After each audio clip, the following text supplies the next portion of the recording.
ఇక్కడ ఓన్లీ కాంగ్రెస్ పార్టీలో ఉన్న వాళ్ళు కూర్చుంటాం, బీజేపీకి బాధ్యత లేదని కిషన్ రెడ్డి గారు వాళ్ళ హామీ ఇచ్చారు, వాళ్ళే నెరవేర్చారు అనేటువంటి బాధ్యతారాహిత్యమైనటువంటి ప్రకటన ఏదైతే ఉందో, కిషన్ రెడ్డి గారు మీకు మీ భారతీయ జనతా పార్టీ బీసీల పట్ల మీ వైఖరి ఏంది చెప్పండి, క్లారిటీ ఇవ్వండి. సో ముస్లింలకు పక్కకు పెట్టండి. మీరు మతపరమైన రిజర్వేషన్లు అని చెప్పి చెప్తా ఉన్నారు. ఎక్కడ కూడా మతపరమైన రిజర్వేషన్లు ఇప్పటివరకు ఇయ్యలేదు, ఇయ్యరు కూడా. దాన్ని ఎవరు కూడా అంగీకరించరు. బీసీలో ఉన్నటువంటి ముస్లింస్ మిగతా గుజరాత్లో ఎట్లా ఇస్తా ఉన్నామో, మిగతా యూపీలో ఎట్లా ఇస్తా ఉన్నాం, మిగతా చోట్ల ఎట్లా ఇస్తా ఉన్నాం, ఇప్పుడు ఈడబ్ల్యూఎస్ లో ముస్లింలు ఉన్నారు కదా, మరి మీరు పంచక తినే కాడ మాత్రం ఏ ఇబ్బంది లేదా? అది వద్దు అని చాను ఇప్పుడు ప్రకటన ఈడబ్ల్యూఎస్ కోటాలో ఈడబ్ల్యూఎస్ లో ముస్లింలు వద్దు అని చెప్పి ఒకసారి ఇప్పుడు చెప్తా ఏ ముస్లిం వర్గాలు ఉన్నాయో ప్రకటన ఒకసారి. ఈడబ్ల్యూఎస్ కోటా తెచ్చింది మీరే కదా. ఎకనామికల్లీ వీకర్ సెక్షన్ కి సంబంధించి అసలు ముస్లింలు వద్దు, అయితే ఒకవేళ దీన్ని రద్దు చేయండి, ఈ ఈడబ్ల్యూఎస్ వద్దు మాకు అని చెప్పండి. ఇప్పుడు ఇట్లా ఈ బీసీల గురించి చెప్తున్నావు కదా,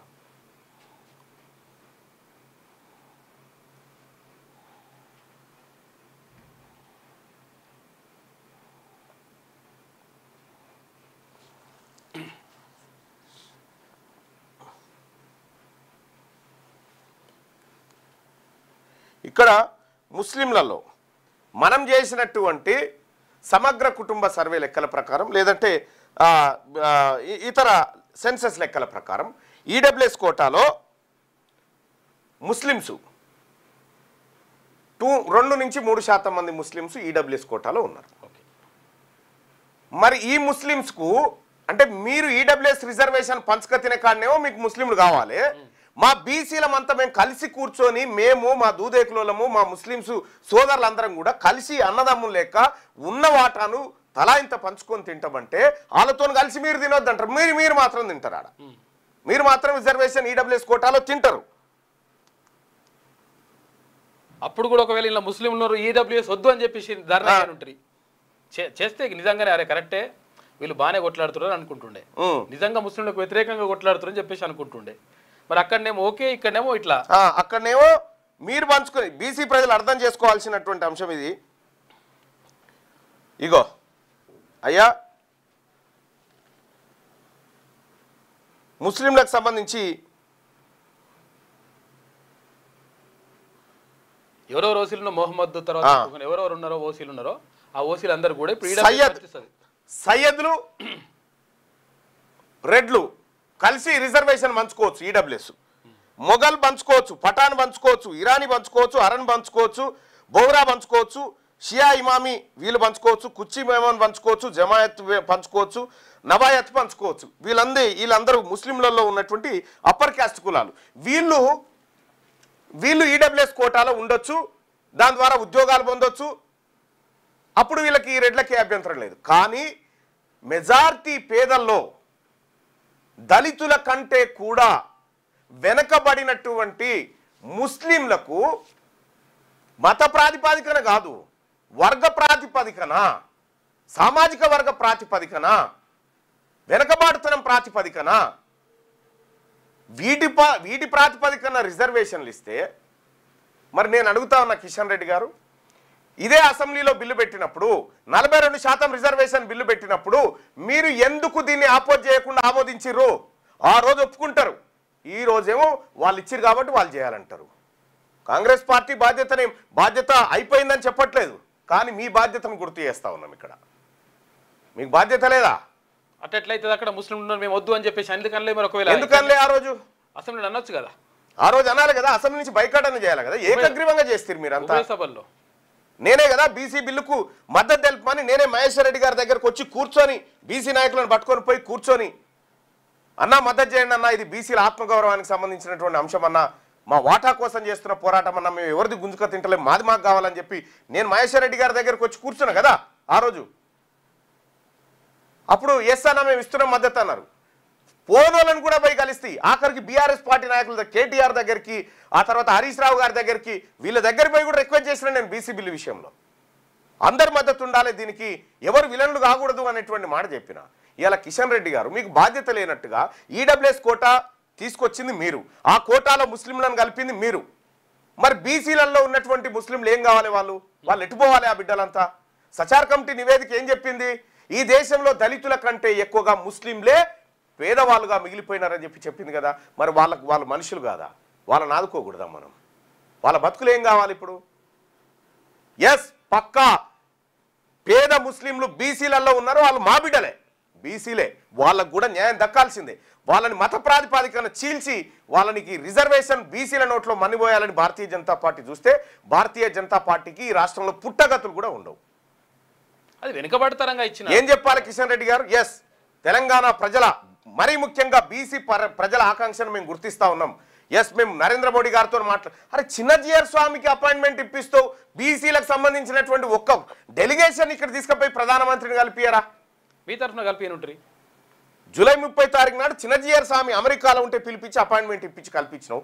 ఇక్కడ బీసీ ప్రజలు దశాబ్దాలుగా అన్యాయానికి గురై మా వాటా, మా అధికారం, మా ఇస్సా, మా ఇజ్జత్ అని చెప్పని అంటా ఉంటే నువ్వు కనీసం తీసుకుపోయి ప్రధానమంత్రిని కలిపియకపోతే కిషన్ రెడ్డి గారు, కలిపియకపోగా మీదికెళ్ళి వాళ్ళు అన్నారు కాబట్టి వాళ్ళు ఇవ్వాలి.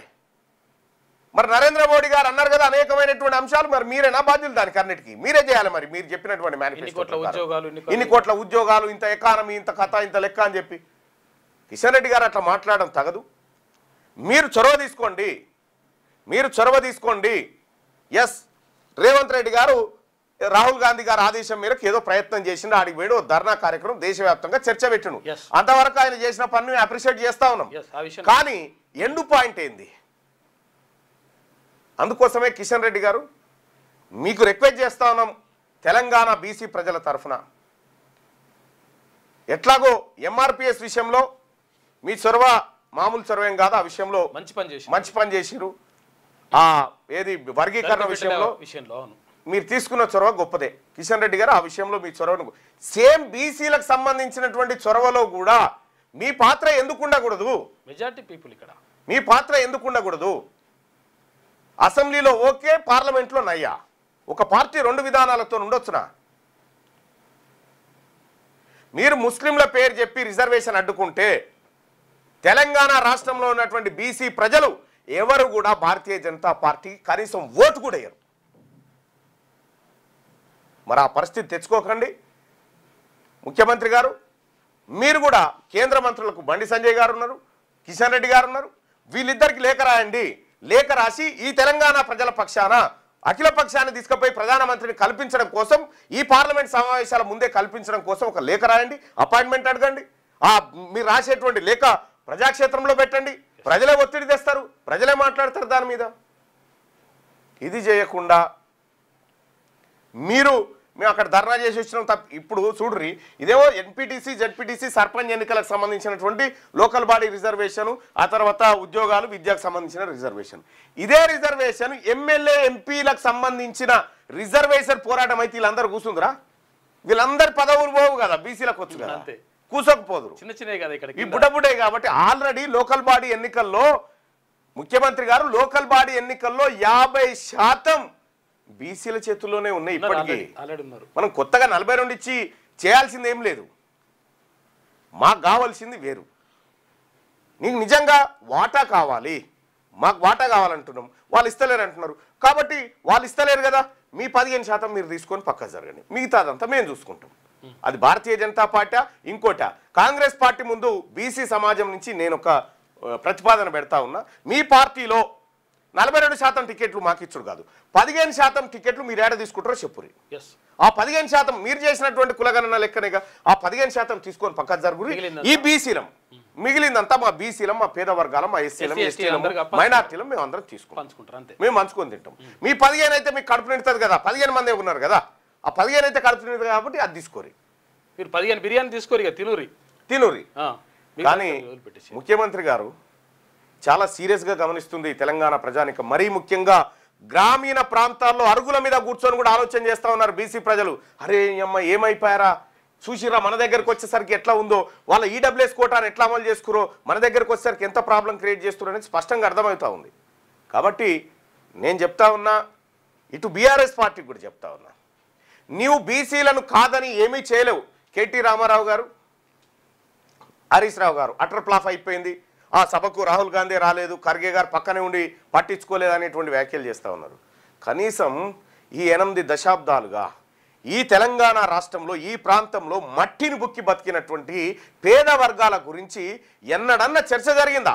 అప్పట్లో కాంశీరామ్ గారు చేసినటువంటి ఉద్యమం తప్ప ఈ బీసీల గురించి ఎక్కడైనా ఈ ప్రాంతం నుంచి ఒక చర్చ లేవనిచ్చిర్రా? ఒక చర్చ అసలు బీసీల వాటా అంటేనే మర్డర్లు చేసి చంపారు కదా మా రోజు వినన్న బెల్లి లలిత కాసంటి వాళ్ళని, ఇక్కడ ఎర్ర సత్యమనని కూడా. బీసీల వాటా అంటేనే కనీసం ఇవాళ బీసీల గొంతు, బీసీలకు సంబంధించిన ఆవాజ్ ఢిల్లీ దాకా తీసుకుపోగలిగిందంటే ఇది తెలంగాణ రాష్ట్రంలో ఉన్నటువంటి 2.5 కోట్ల బీసీ సమాజం ప్రయత్నం. ఇది ఏ ఒక్కడిదో కాదు, ఇది బీసీల విజయం. ఇది బీసీల విజయం. చర్చకే రిజర్వేషన్లు రాలే. రిజర్వేషన్లు రాకపోతే మొత్తం కుర్చీ ఎట్లా గుంజుకో గుంజుకుంటాం.